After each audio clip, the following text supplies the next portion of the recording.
Միշտ էլ կարող ենք միանալ պահեցողությանը, անշուշտ այս պահքի շրջանի մասին է խոսքը։ Դա լինի 1 օրով, 2 օրով, 5 օրով, 1 շաբաթով, 1 ամսով, արդեն դուք պետք է որոշեք եւ նրանք ովքեր խոստովանահայր ունեն, նաեւ կարող են իրենց խոստովանահայրը հուշել։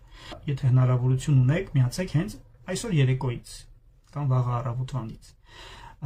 Իսկ եթե չէ, սուղ է ձեր ժամանակը, դուք ինքներդ պետք է որոշեք, թե քանի օր կարող եք։ Միայն թե խնդրեմ սիրելիներ, ինչ որ ես այս 40 օրերի ընթացքում տեսագրություններով,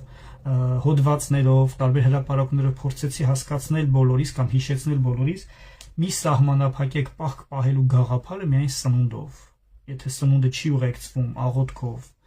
զղջումով, ապաշխարությամբ, Աստվածաշունչ ընթերցելով եւ սիրո բարեգործությամբ, մարդկանց հանդեպ բարի վարք դրսևորելով,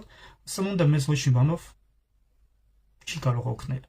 Ուրեմն սննդային պահքը միջոց է, այսին թվարկած երկար շարքը ավելի լավ պահելու համար, դա նկատի ունեցեք։